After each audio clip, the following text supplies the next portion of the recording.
This is Love Your Work. On this show, we help you make it as a creative entrepreneur. I'm David Cadavy from Love Your Work headquarters in Colombia. Yes, the country. I've interviewed titans of industry like Steve Case. I've interviewed best-selling authors like Seth Godin and James Altucher. I've interviewed experts on behavioral science, creators from dancers to a chef to a Hollywood set designer, and visionaries on the cutting edge of creative monetization, whether that be self-publishing or blockchain technology.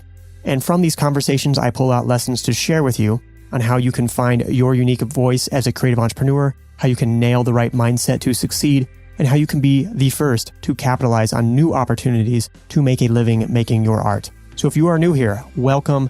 Again, I am David Cadavy. If you want to join us here on Love Your Work every Thursday, please hit subscribe on your podcast app and get my free creative productivity toolkit. Sign up at cadavy.net/tools. Sometimes an idea pops into your head and you think to yourself, nah, that's insane. I'm not doing that. Then you move on with living your regular life. We all have these ideas. Sometimes we don't even notice them. In The Heart to Start, I called the source of these crazy ideas the voice. It's this voice that you hear inside of your head, or sometimes you don't even notice it, but it's there the whole time. The thing is, sometimes these crazy ideas are what you call asymmetrical. Now, what that means is that it doesn't take much to try these ideas out. It doesn't take much investment, but the potential payoffs are huge.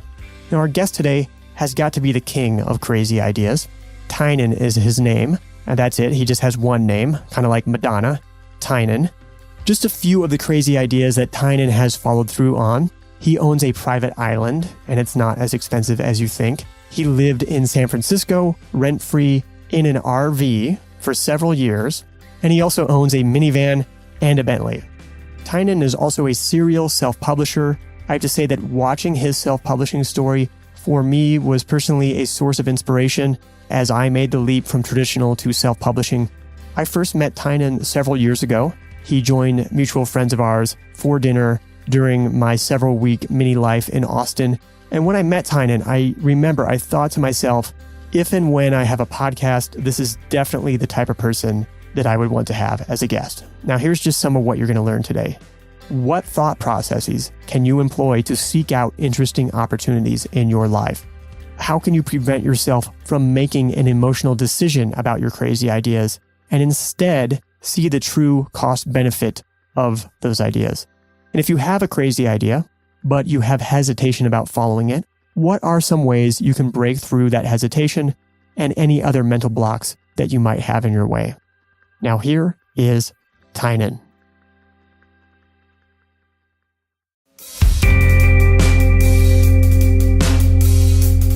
I am here with Tynan, and Tynan, just a little bit ago, we were trying to get this interview to happen, but it turned out that you left your private island to go to a different private island, and so we had to delay it a little bit. So can you talk a little bit about your private island? Yeah, sure. I guess it's 5 years now. It feels like a lot less than that, but 5 years ago, we realized that islands in Canada were relatively inexpensive compared to other islands. And I just sort of have this crazy group of friends who are always sort of into these crazy ideas. And I sent out this email and said, hey guys, I want to buy an island. Here's the one I want. Who's in? And 24 hours later, I had enough people and we bought this thing. And so now it's 5 years later. We've got a yurt on it. I just built a cabin for myself last summer, which is where I'm sitting right now. And basically the idea is that it's like a summer camp for me and my friends. So we're all kind of nerds. We're all in front of our computers all the time. And it's a place where we can go and like set up solar panels and cut down trees and like try to build stuff. And, we can get into all sorts of adventures like that. You were able to get how many friends to get in on this island within 24 hours? And, I would think that an island would be quite expensive too. So, how were you able to convince so many people to get in on this with was probably a non-trivial amount of money to buy this island? Yeah, I mean, I think the biggest factor is just that I sort of have really awesome friends who are just like open-minded and into like weird ideas. And so 10 of us went in on it total. And I think within 24 hours, I had like 6 or 7 people in and then a few interests. And I was like, well, that's enough. We can make it happen. And so we just sort of put out the offer, and by the time it was ready, we had 10. And you have internet on the island right now because we're speaking through the internet. So do you have actual, Wi-Fi there, or how does that work? Yeah, we have really, really good LTE coverage, which is like, it's the one utility that you can't replicate some other way. And so we got really lucky. I would have bought it even if we had no internet, but having internet means I can spend a lot more time here. I can work from here. Really, really pretty big game changer. Previously, when we were going to try to talk, I ended up having a little bit of a drama with my immigration status here in Colombia. And so that was maybe like 10 weeks ago or something. Yeah. And mid-April. And so since in between then and now, we've been trying to, get the interview to happen. And it seems like you've traveled quite a bit. Where are the places that you've been just in like the last 10 weeks or so? Let's see, like Shanghai, Tokyo, Kazakhstan, Budapest, then just like a few places around the US, like Vermont, New York, Boston. And then, I think that might be it. Okay, it seemed like a lot more. And I saw your post about Kazakhstan, and it seemed like you really loved Kazakhstan. So what was it about Kazakhstan that you liked so much? And how did that contrast with what you expected out of Kazakhstan? Yeah, Kazakhstan was really amazing. I literally expected nothing. I was actually there to speak on a panel of travel writers. And one of the questions they asked me on stage is like, how did this differ from what you expected? And I was kind of embarrassed. I'm like, I had no idea what to expect. I just knew nothing about Kazakhstan. But I guess maybe in the back of my mind, I sort of thought of it as like a rundown, maybe like muddy, kind of like deserty. I don't know, maybe not desert, but just like flat, kind of boring place. And in reality, it's like this really beautiful. I was in Almaty. And so the city is just like stunningly beautiful. There's trees everywhere. And it's right next to this mountain range. It looks like the Alps or something. And you can take cable cars up there from the city. So it's like, there was a lot of really cool nature, but really probably the best thing about it was the people. We were hosted by some people who were just so kind to us. Like they treated us like they were their family. We actually went on this like big trip in the countryside with their family. And even like after 4 days, I felt like, like we were friends for life. Like they could stay with me, I could stay with them. And just everybody we met, even like their friends and their family and the organizers of the conference, everybody was just so warm and hospitable. It was really, I've been to a lot of places and it's one of the more friendly places I've ever been. I think that there's like a theme that I'm seeing with the Kazakhstan, because I imagine you're going to go back to Kazakhstan at some point. For sure. I'll probably go every year. You like it so much. You bought an island with friends. It sounds like you own property around the world with friends, and you're not Richard Branson. You're not like a multimillionaire or billionaire. And though it seems like you live that lifestyle, and also you lived rent-free in San Francisco in an RV, which maybe we can talk about.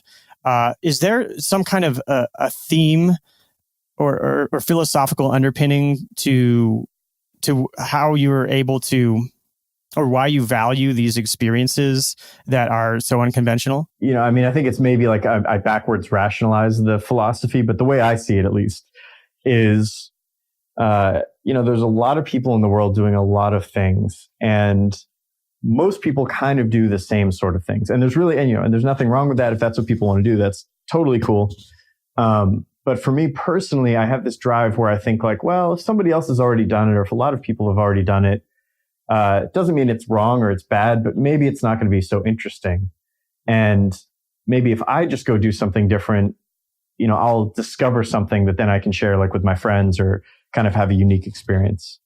Even like in Kazakhstan, it really made me think a lot about how I travel. And I thought, now that I've discovered that Kazakhstan is this really cool place, a place none of my friends have been, at least that I know of, now I can be like, hey, let's go to Kazakhstan. It's going to, it's a really neat place to visit. Whereas if I went to like, let's see, what would be like a city I haven't been to? I don't know, like some, maybe Seoul, which I've only been to an hour. If I went there for like a week and said, hey, Seoul's really cool, probably a lot of my friends would say, yeah, we already know that. We've been there. So you were able to find friends to buy this island with you, and then also to buy some apartments around the world with you. Can you think back to like, of those friends, like who's maybe like the first one that you got to know, and how did you get to know that person? Actually, the very first one is a really good friend of mine named Brian. And he was actually my first friend in the entire world. We went to preschool together. Oh, wow. And we actually lost touch for a number of years, and we kind of got back in touch, and turned out we had a lot of interests in common. But I don't know if there's really a theme amongst these friends. I mean, they're really just a sort of varied group of people that I feel like I've sort of picked up along, maybe the past 10 years of my life. And then, I do my best to introduce them to each other and kind of create a friend group with all of them. That's surprising because, I feel like I know a lot of interesting people, but it's still just even the idea of being able to get my friends to buy an island within 24 hours seems pretty much impossible. So that's surprising to me that somebody that you knew from preschool is in on that friend group. So is there anything that you have learned over the years that has made you into this person who is not afraid to do these unusual things? Or was this something inherent to you, or is this an attribute that you have crafted? I think it's a little bit of both. I think I've always had the curiosity to do weird things, but it was tempered by thinking that maybe I shouldn't do it, that there was some fundamental reason I shouldn't do it. So, the first really big one I can think of was at the end of high school, before college, I got a group of friends to buy a school bus with me. It cost $3,000. So there were like 10 of us. It's like $300 each, $500 each, because I think we improved it. And as I was buying it, or as in the process, I told my dad about it, who's, really supportive and has kind of always been on my team. And he said, you always want to do these crazy things, and I know you end up doing them. But even when I say not to, but trust me, you shouldn't do this. This is going to be the biggest mistake of your life.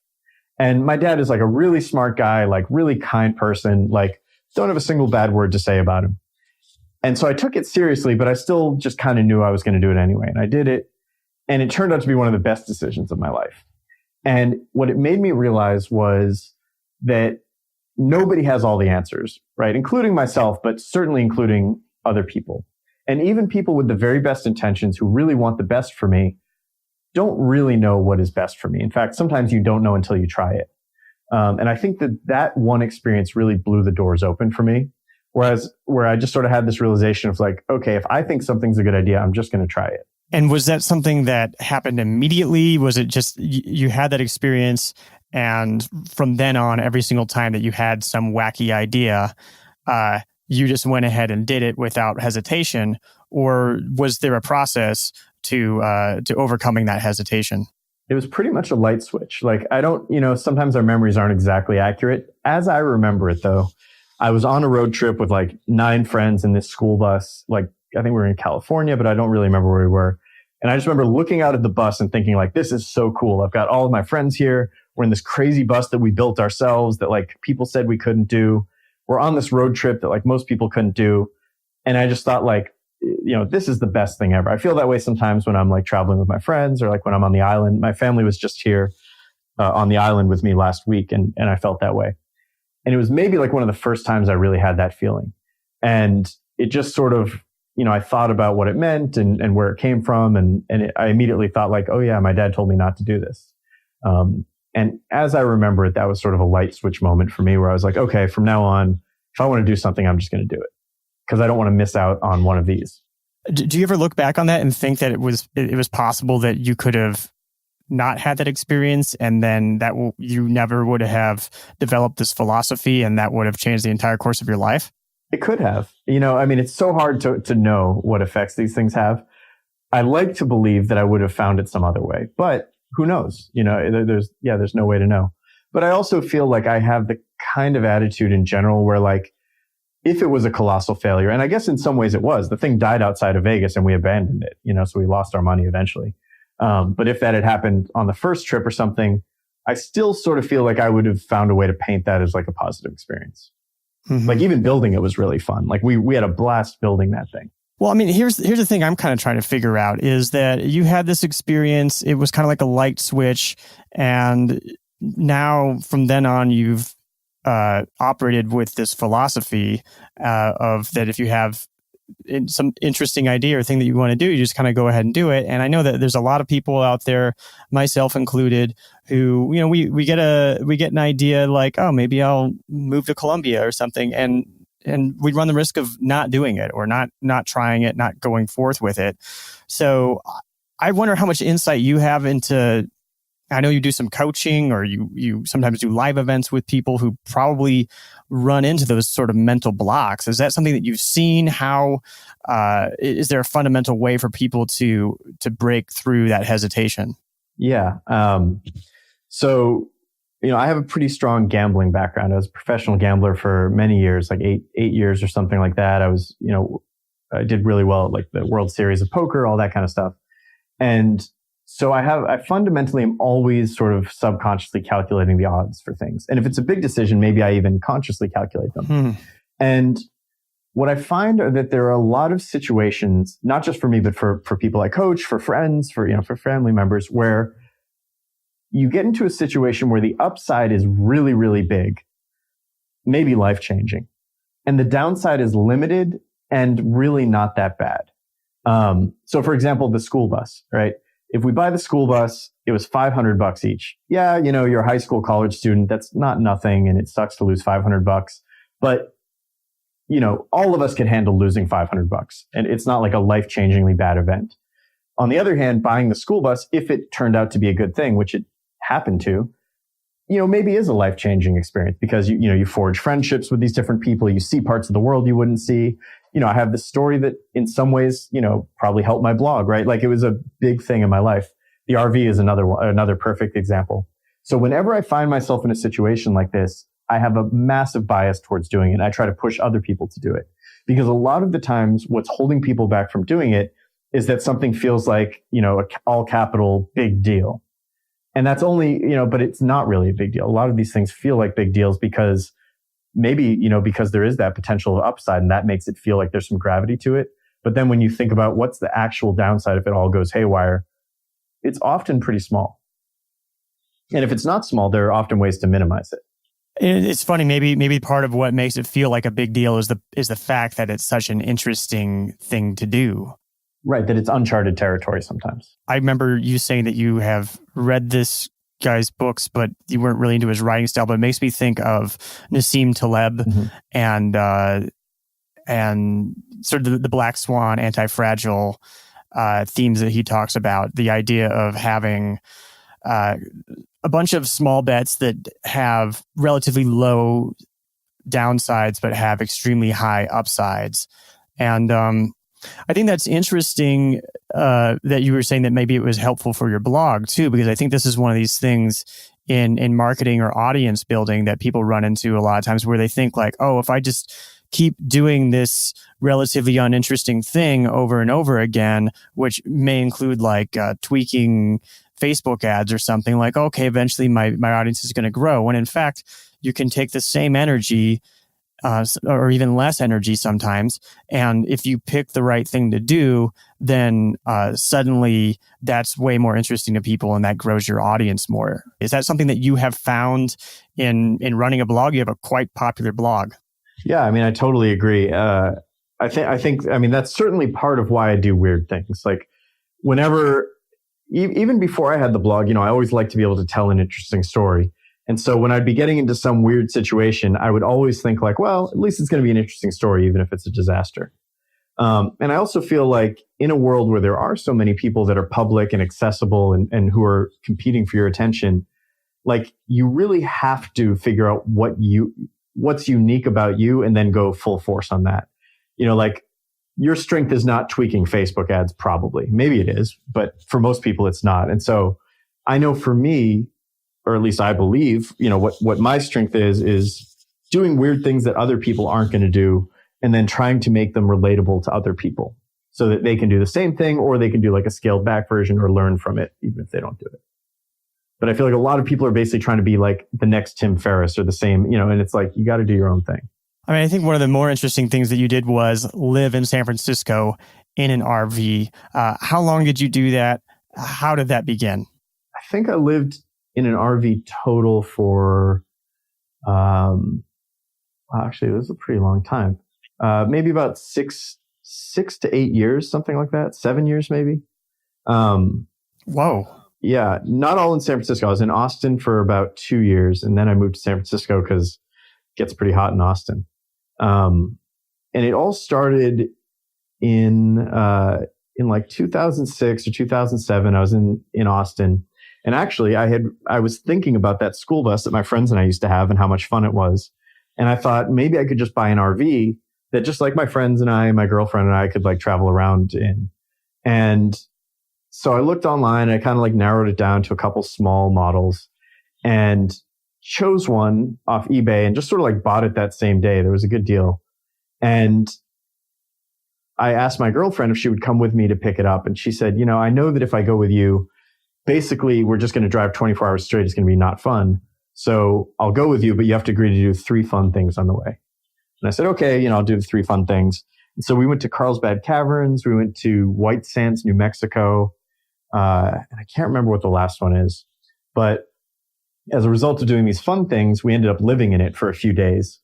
And it was a blast. Like I really, really enjoyed living in this RV. And actually at the time, through sort of a weird situation, I shared probably the best penthouse condo in all of Austin. I had this like amazing place right on 5th and Lavaca.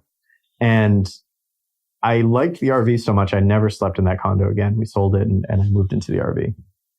So that's how it all got started. And so how does that work? You just go and park on whatever street? Like how do the logistics of living in an RV work? Yeah, I mean, it's kind of scary the first couple nights because you don't really know what you can do and what you're supposed to do. And it sort of feels like everybody knows what you're doing. But there's a restaurant in Austin that I really love. It's called Casa de Luz. It's a vegan restaurant, even though I'm not vegan. And I used to eat every meal there, basically. I would eat lunch and dinner there every day. And so across from it, I knew that you could park there whenever you wanted because I would drive there all the time. And so I just lived there. I just lived in front of this restaurant for like months or maybe a year. And, once you get used to it, you kind of realize like, okay, here's a neighborhood where I'm going to get complaints. Here's a neighborhood where I'm not going to get complaints. Here's like what the legal, rules are. So you kind of figure it out. I think one of the themes that I see in a lot of what you do is finding the value in something that other people have prejudgments about that would prevent them from participating in that idea. Does that sound accurate to you? Does that resonate with you? Yeah, it sounds 100% accurate. I think that's totally true. How do you look at the downsides of something? Like I think that, like if I'm thinking about living in an RV, I'm thinking about all my stuff. I'm thinking about people harassing me in the RV. I'm thinking about a lot of logistical details that I start thinking, well, there's no way I could figure that stuff out. Mm-hmm. And so then I would just not do it.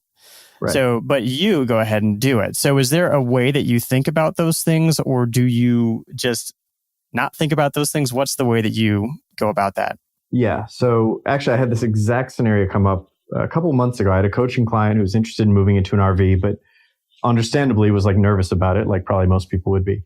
And so we talked about, I'm like, okay, what's the worst case scenario? And it's like, worst case scenario is whatever, and you hate it and you want to give it up after a month or two, right? Like that whatever could be a million things. Can't find a place to park. It's too hot. People harass you. Any one of these things we can worry about. But you kind of boil them all down to like something happens and I don't want to do it anymore, right? Because there's like no outcome where it like falls into a pit and it's just gone. It's like something happens, you don't want to do it anymore. So he was paying, I forget the number, but $1,500, $2,000 a month for rent. And I'm like, great, you try it for 60 days. I'm going to guide you through it. Worst case, if you hate it, you sell it for a $1,000 loss and you've made $3,000, right? Like, so the worst case is you get $3,000 you wouldn't have had, and you know that it's not for you. Because a lot of people are on the fence about all these decisions, like, should I freelance? Should I have my own job? Should I live in an RV? Should I be a nomad? There's a lot of value in just knowing if it's right for you or not. And, sometimes it's not. I went on this big motorcycle trip and I thought, okay, well, doesn't sound like my ideal thing, but I'm going to give it a try. One of the good things to come out of it was, turns out I don't like motorcycle trips. So now I know that I don't like them and I'm never tempted to do them.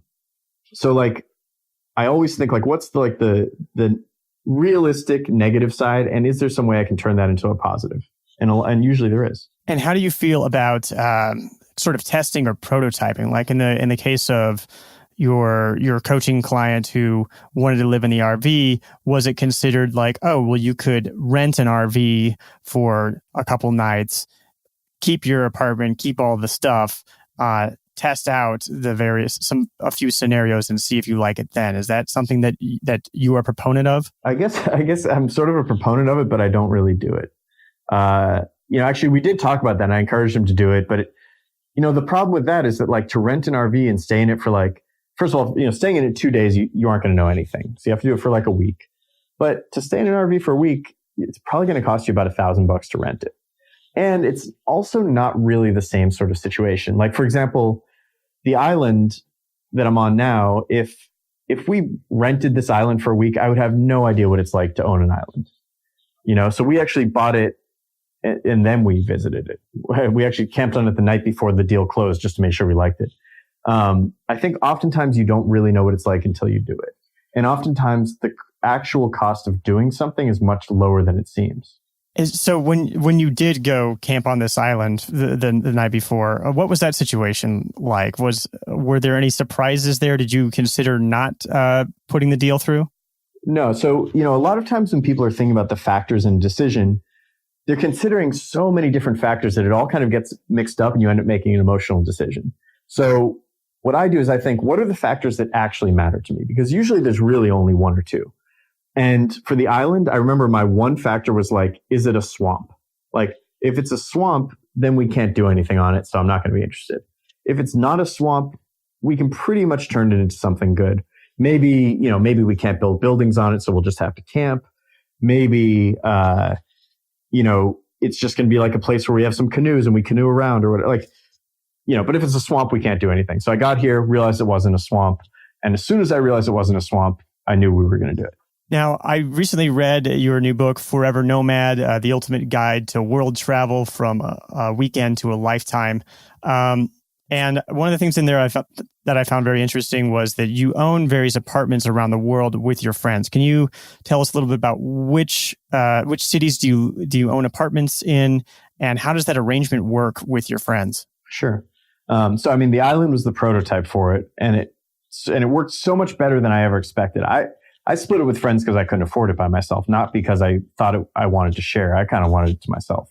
And then it worked out so well that I was like, okay, well, maybe this could work for other things. So we bought one in Budapest, which is just like the best city in Europe, one of my favorite cities ever. We're working on one in Hawaii right now. It's just about done. And then we also kind of have the same thing in Vegas where we're buying up a neighborhood. So there's 8 of us that bought units in this neighborhood. And we have like a waiting list and we keep trying to buy more whenever they come up for sale. Then we're trying to get one in Tokyo too.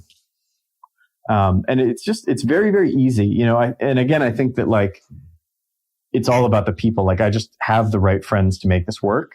I chose, in each case, it's like 7 to 10 friends. And they're people, my criteria, like again, like there's like the one criteria that I use instead of a billion of them. And I'm just like, if I was in this place already and this person showed up randomly because they wanted to stay there, would I be glad that they were there? And would the other people there be glad that they were there? And if it's a yes, I invite them. If it's a no, I don't invite them, even if I really, really like them. And we've had a lot of success with that. With the first one, with the island, we had all these like rules and voting and all this. And we've never actually used it because sort of I come up with some ideas or someone else comes up with ideas and we have a Facebook group and we say, hey, we're thinking about, putting in solar. Anybody have an objection? And then nobody does, and we just do it.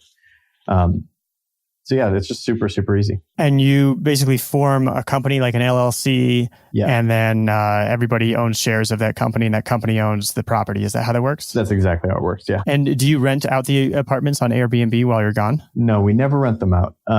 Initially, we thought that we might, but the problem is that if the fun of it is that you think like, you say, hey, there's a flight deal, or I've got some miles. I want to go to Budapest this weekend. If you have to look at the Airbnb calendar and then you're like, oh, well, someone's there, I guess I'll go next weekend. Like, what's the point? Plus, you can't leave your stuff there. There's like more wear and tear. So yeah, and then there's also the factor of like, realistically, one person's going to do all the work. And then like, how are you going to divide that money in a way that makes sense? So far we haven't. We were actually talking about it today with one of the owners of Budapest, and And, if like the Olympics came or something, I think we would do it as like a one-time thing, but in general, we don't. We're going to take a quick break. If you want to be great at running your small business, you have to focus. But the pesky details make it hard to focus. If you have to worry about payroll and benefits for your employees, you can't focus. Do you want to spend your time learning the ins and outs of taxes and regulations when you could be running your business? I know I don't. Gusto makes payroll and benefits a breeze. 9 out of 10 users say Gusto is easier to use than other payroll services. 72% of Gusto customers say they finish their payroll in less than 5 minutes, and they have fewer errors. This must be why PC Mag gave Gusto their Editor's Choice Award. PC Mag said, Gusto is excellent enough that it might make paying your employees an enjoyable experience. Look, you don't have to be a big company anymore to get great technology, great benefits, and great service for your team. Gusto does all of that for you. So to help support the show, Gusto is offering our listeners an exclusive limited time deal. Sign up today and you'll get 3 months free once you run your first payroll. Just go to gusto.com/loveyourwork. That's gusto.com/loveyourwork. I love having Earth Class Mail as a sponsor. That is Earth Class Mail, like Earth that you're probably on right now, not First Class Mail, Earth Class Mail. What Earth Class Mail does is it digitizes your physical mail, it puts it online in a secure portal, and you can check your mail from anywhere in the world, never be tied to a physical location. That is so cool. You can imagine how much I love that. And you never have to waste time taking another trip to the bank to deposit checks. You get checks from clients and other places that you make money. Earth Class Mail's tech automatically will recognize checks. With their check stream service, Earth Class Mail will endorse and deposit checks to your bank account on your business's behalf. You never have to touch it. With Earth Class Mail, you can transform your office into a paperless environment. Scan documents, mail, other important items like invoices, receipts. They're all turned into fully searchable PDFs. Earth Class Mail has set up a special offer just for Love Your Work listeners. So listen up. If you want to get 8% off the monthly plan or 10% off an annual contract, visit earthclassmail.com and use the promo code LOVEYOURWORK when you sign up. That's earthclassmail.com with the promo code LOVEYOURWORK.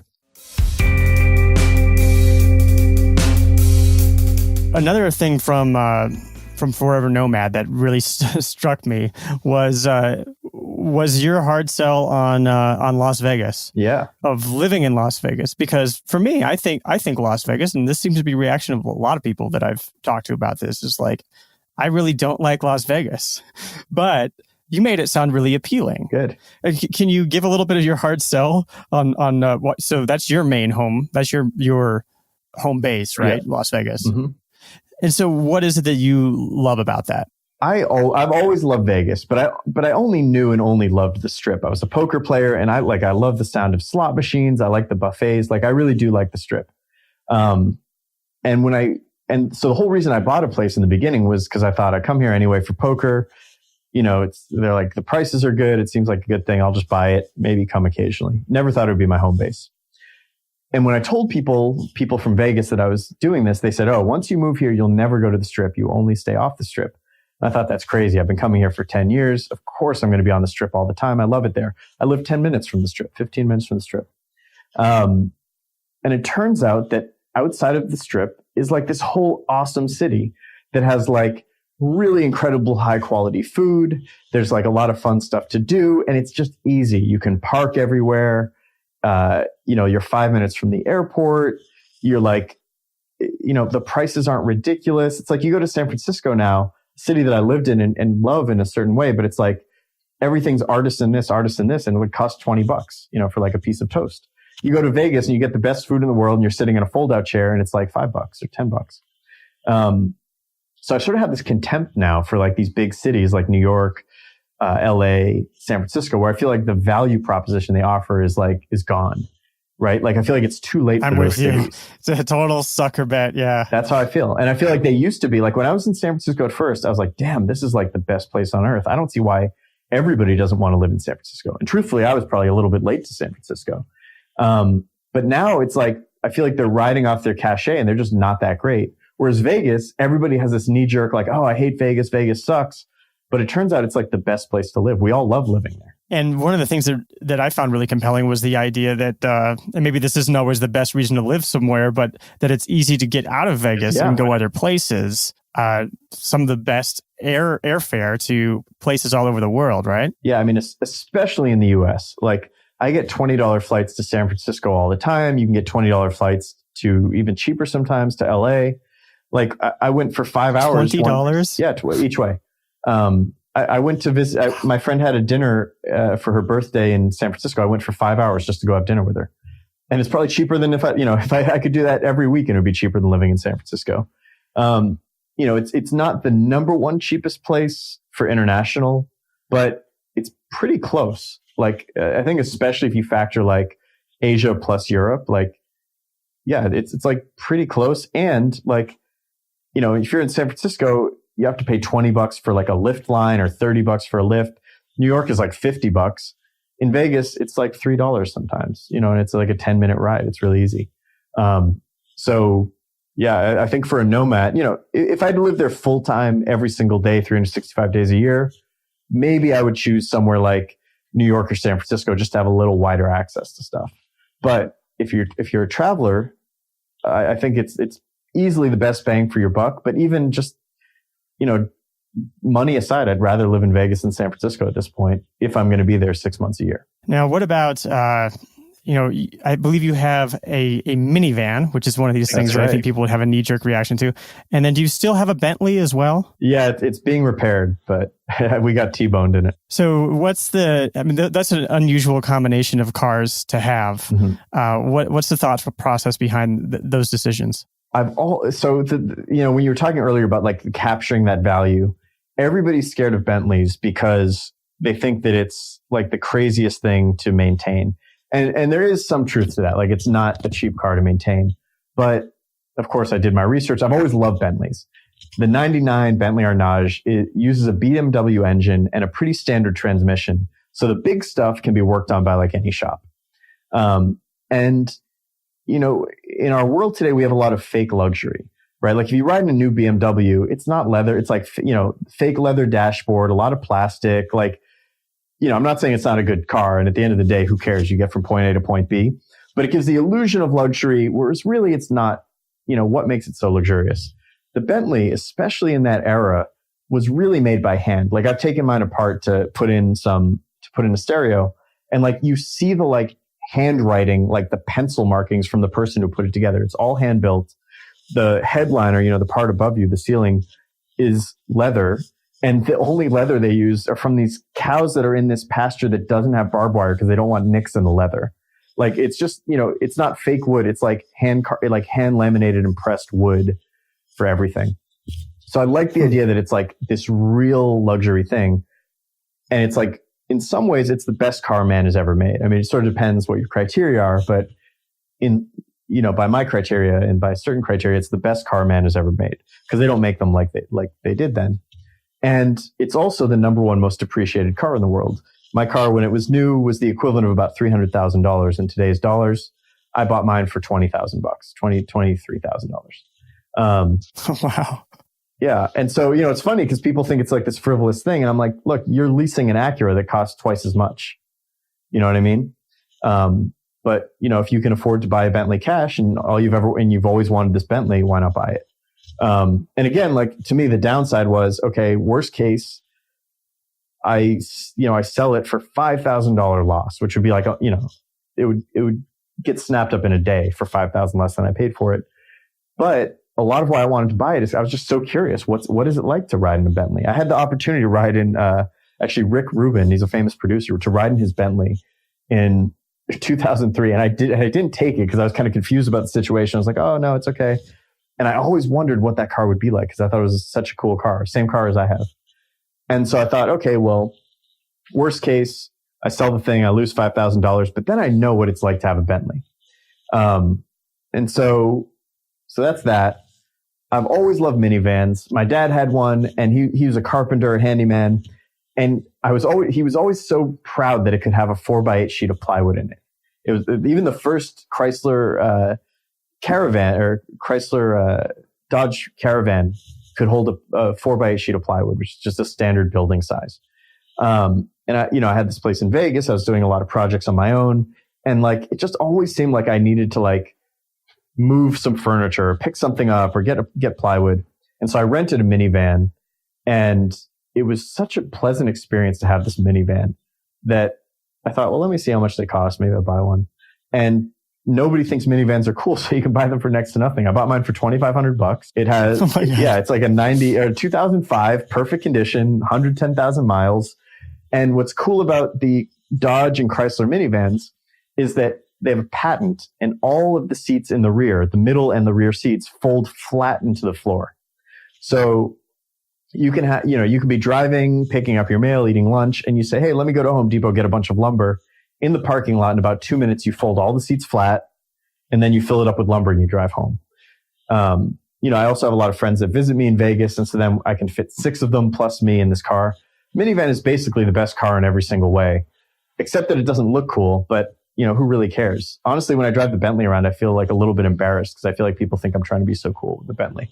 So it's a little bit refreshing driving the minivan because nobody thinks I'm cool in that thing. You have to tell us how it was that you had the opportunity to ride in Rick Rubin's Bentley. It was back in I was involved in the game and the pickup thing and all that. And I was living in that house in like 2003, 2004. And through Neil Strauss, the guy who wrote the game and who lived with us, I met Rick Rubin, and we all had dinner together and some other people. And then we were all going to meet at this club afterwards. And I was confused. I thought it was a different club. And so we kind of get out of the restaurant, and I just start walking to the club, I think. And Rick Rubin pulls up. He's like, hey, man, like, you want to ride? And I was like, and I thought I was a block away. I was like, oh, that's okay. I'll just go there. And then I walk to the club. None of them are there. And I text them, and they're like, no, you're at the wrong club. And so I had to take a taxi or whatever, and I missed the chance to ride in the Bentley. And so you were the character Herbal in the game. And I believe that's another one of these things that people will likely have some kind of a knee-jerk reaction to. What's your assessment of like the reaction that people might have about pickup and the value that you personally got out of that? I think there's obviously a pretty negative knee-jerk reaction from a lot of people. And I totally get that, right? Like, it's not like this is some mystery to me. It's like, what? This is a totally great thing.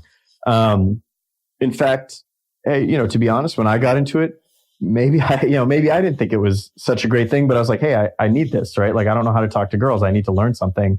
So even if it's a little bit seedy, I'm going to get into it because what are my other options? I mean, I was embarrassed about it. I hid it from my family and friends until I agreed to move to LA. So nobody knew. And then I got into it, and I was really surprised. I mean, I thought that I was learning like little tricks to get a girl to like think that I'm someone I'm not, because actually the way, my perception was shaped maybe by the media or people around me or whatever was that probably girls wouldn't really like me. I wasn't that cool. I was a nerd. I was the guy who loved his graphing calculator. I liked video games. I liked the internet. And I basically thought, hey, like the kind of girls I'm interested in probably don't have any interest in me because what do I have to offer? I'm not seeing anything on TV or movies that show girls interested in guys like me. What I learned through pickup is that actually, hey, look, not every girl is going to be into every guy. It's impossible. But if you're living a life that you're proud of and you're doing things that you find interesting, and you figure out a way to communicate those things to a girl in a way that's not needy, in a way that's interesting to her, in a way that shows an understanding of her experience in this world, and even in like a male to female interaction, there's you're maximizing the chances she's going to be interested. And there are some girls who are interested and are actually sick of every other guy who's just trying to be like the cookie cutter cool guy. So for me, it was a remarkably positive experience. I was very shy. I couldn't tell a good story.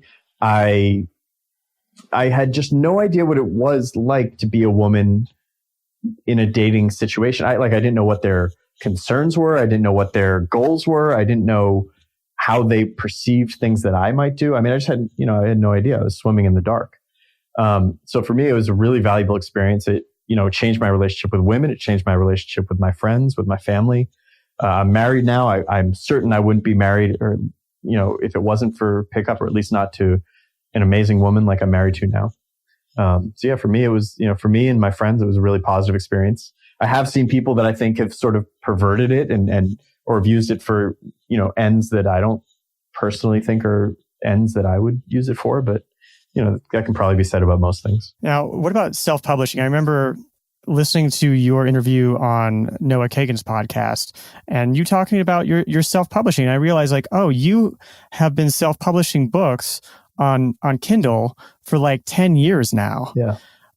Which that must have been like just as that was becoming available. Yeah. How did you get into that? And was that anything that you resisted at all? Because I think, a lot of people, they think, I'm going to write a book. I better go find a publisher. I have the opposite. I mean, I just have like such an aversion to red tape and interference that I've been, I've had a publisher contact me and so I got on the phone with them and after one conversation, I'm like, there's no way I'm doing this. What happened in that conversation? A lot of it was they were running through the numbers with me and my interpretation of it was like, I'm going to do the same work I do now.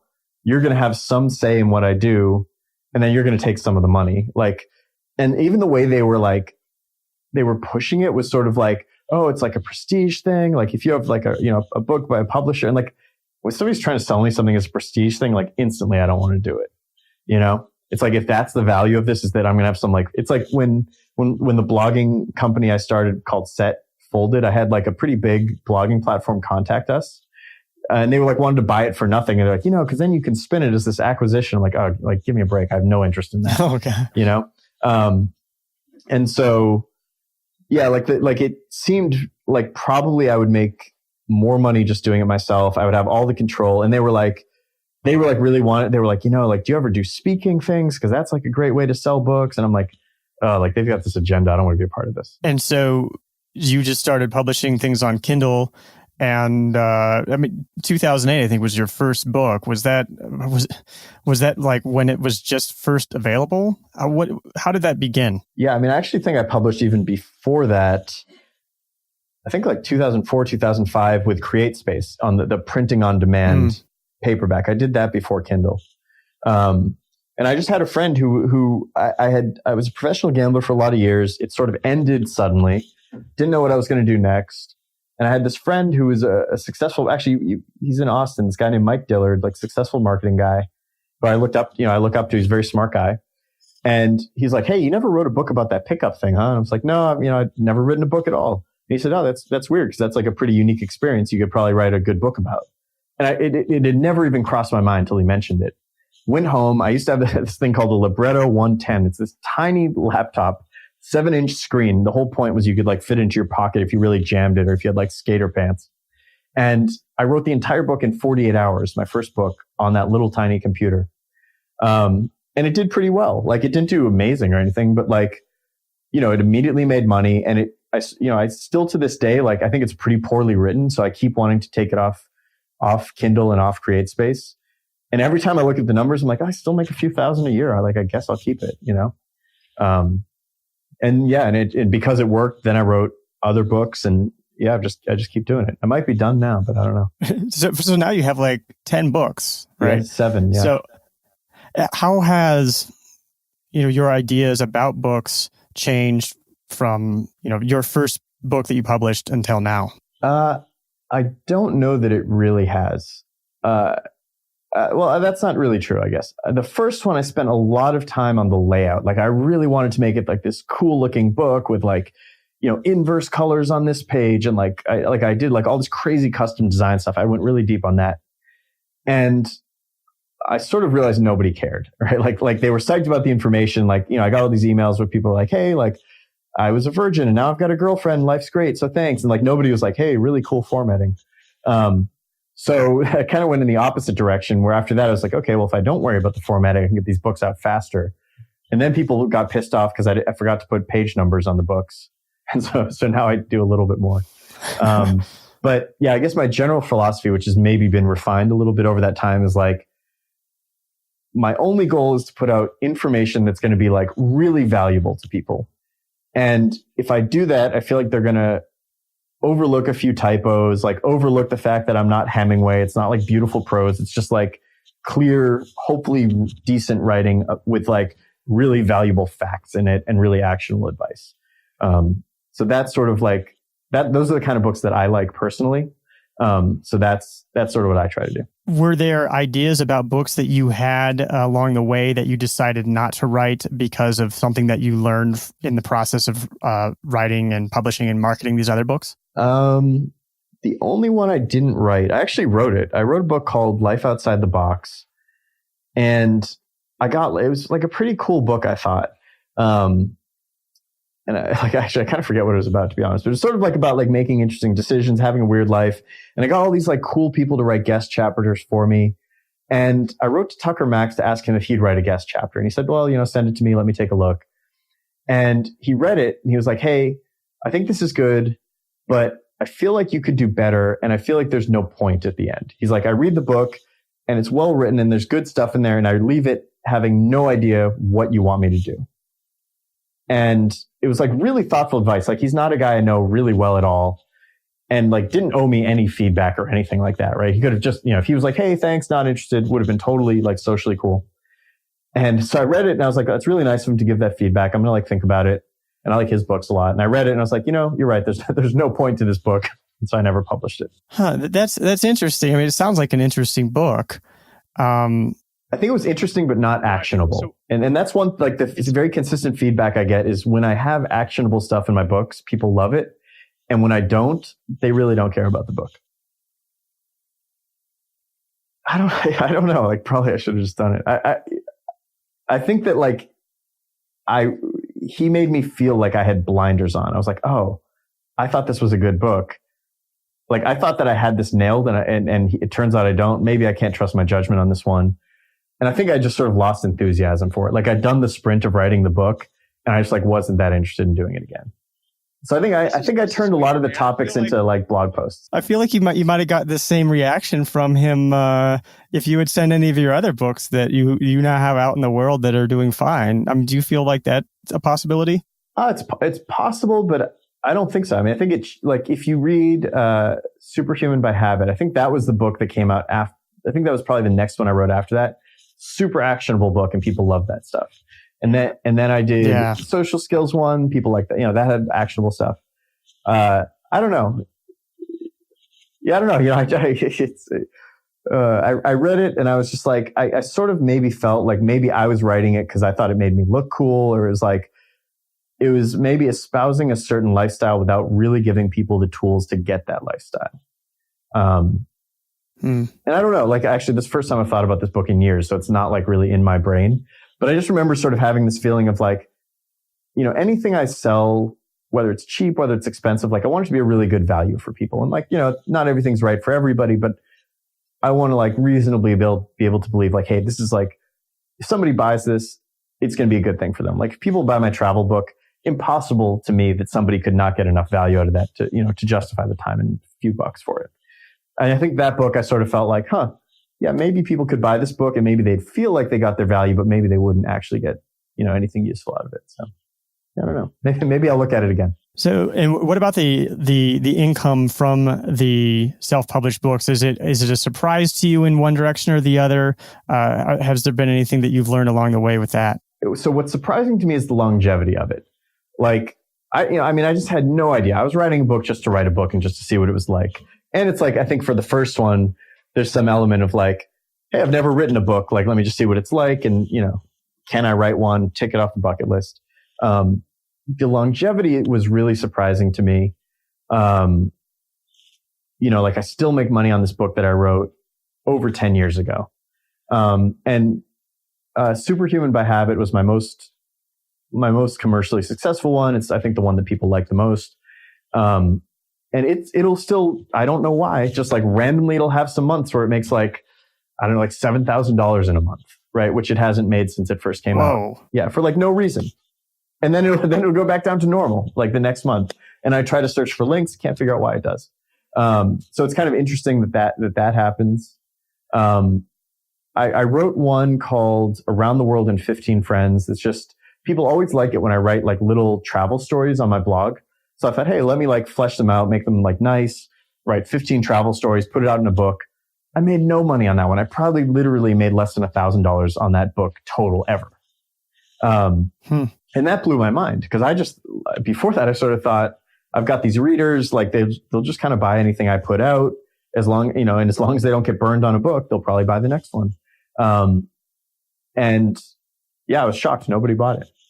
So that kind of reinforced like, okay, I should write practical things. Well, I mean, what I see going on there is that habits, that's something that people are searching for on Amazon. There's probably some good subcategories that the book fits into, that people are actively looking for books on that topic. Yeah. Do you think that's something that's going on? And is that something that you've tried to incorporate in any of your future books?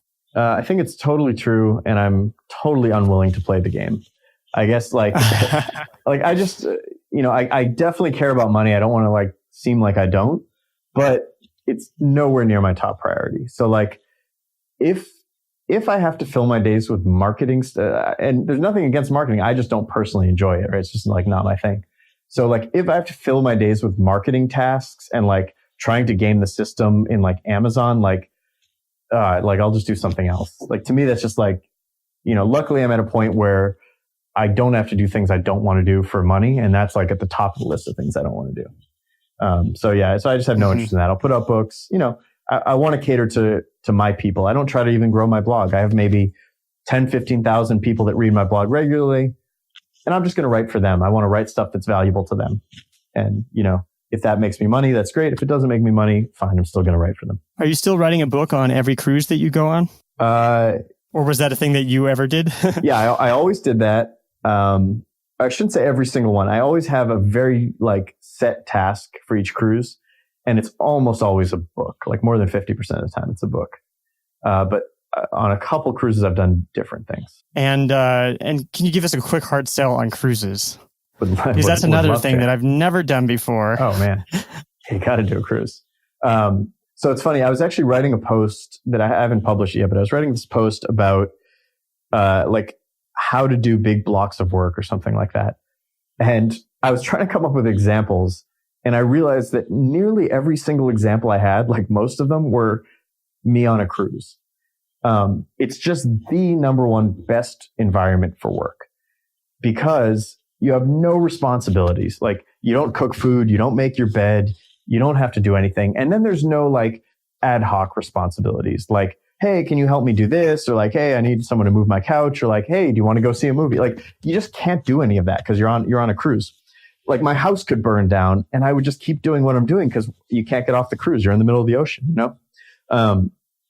So there's something very freeing about knowing like, okay, and I always do the long cruises, like 15-day, cruises if I can. So I'm like, okay, I've got 15 days to get work done. You can do just about anything in 15 days. You can easily write a book. I wrote like massive parts of cruisesheet.com, my cruise site on a 24-day cruise, like the bulk of it I wrote on that cruise. And so because you have this finite amount of time, like I know that I'm not going to have the same schedule outside of the cruise. So I'm like, okay, I've got these 15 days. Let me break down this task into a daily task. So for a book, maybe I have to write, I kind of forget the numbers right now, but like maybe I have to write 4,000 words per day or something like that. I think that was my task. Pretty easy to write 4,000 words in a day when you have nothing else to do. So I just know that it'll get done. So anyway, that's why I like that. That's my number one reason is for work. But on top of that, the other nice thing is like when you're working, it's nice to take a break. You just go upstairs and you have a surfing machine, or you have like crazy water slides, or you have like a huge hot tub. You're eating amazing meals. Like I ate a dozen lobster tails on one once because I love lobster. You can eat all you want. It's a great time to like spend quality time with your friends. You get these 2-hour fancy dinners with like steak and lamb and lobster, and you don't have to clean up. You just sit there with your friends. It's just great, man. I love it. And then, you stop in these various ports, and a lot of them are places, speaking personally, that I wouldn't visit otherwise, or I wouldn't take the initiative. Like the Azores, I've been to a bunch of them, and it turns out they're really cool places, and you wouldn't know that if you didn't have that day in Ponta Delgada or whatever. So yeah, I think it's like a really great combo of like getting work done. There's always a gym on board, so there's no excuse not to work out because you just take the elevator up and you're at the gym. It's like I would live on a cruise ship. I mean, it's just an awesome, awesome environment. But you have to make your own. Bring some friends, or at least one friend, and you kind of make your own fun and make your own. Use it as a blank canvas and build your own world in it. Tynan, this has been a really interesting conversation. It's been, years since I first thought, I'd love to have this guy on my podcast. So it's great to finally make it happen. Do you have a final message for people out there who are, trying to find their own, unexpected value out of life and what they do? Yeah. I feel like I could go on for about an hour on that alone, but I guess bullet point things I think are the most important are if something seems too good to be true, it might be, but you don't really know till you investigate it. And so many things in my life are things that other people thought were too good to be true, but I did a little bit of footwork and found out they're not. And then I think the other one is do what you want to do and just do that as well as you possibly can. Be you and be the best version of you. It's sounds cheesy to say it that way, but a lot of people are they're trying to do what has worked for other people rather than what will work for them. And I find that if you follow what you're most interested in and try to make that profitable or try to make that into a business, that's often more successful than trying to force yourself to like something that you think is a good business. Mm-hmm. Tynan, thank you so much. Where can people find more of you? My blog, Tynan.com. I'd say that's probably the main one. I'm on Twitter and all that too, but mostly just Tynan.com. And then if my cruise hard sell sold you, cruisesheet.com. Great. And also your book's on Amazon. The new book is Forever Nomad. Mm-hmm. Thanks so much, Tynan. Awesome, man. Thanks for having me.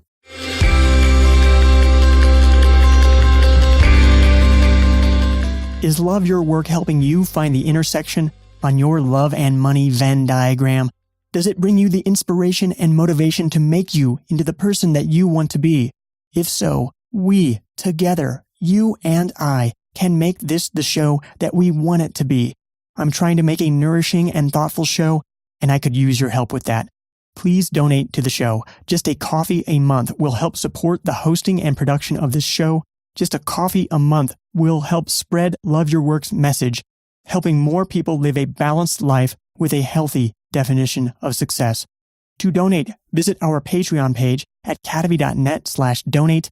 Patreon is a platform that lets you support creators like me. Vote with your dollars and keep Love Your Work going at cadavy.net/donate. As a thank you, you'll get early access, bonus content, and a discount on Love Your Work merchandise. Learn more at cadavy.net/donate. That's cadavy.net/donate. Love Your Work is brought to you in part by our Patreon supporters, such as mini sponsor Roxana Maynard of Agility Alchemist at agilityalchemist.com, and top supporters such as Jeffrey Mason and Vitas Pankavicius. This has been Love Your Work, and I'm David Cadavy. The theme music for this show is At Sea by Dorena from the album About Everything and More by arrangement with Deep Elm Records at deepelm.com. Love Your Work is a production of Cadavy, Inc.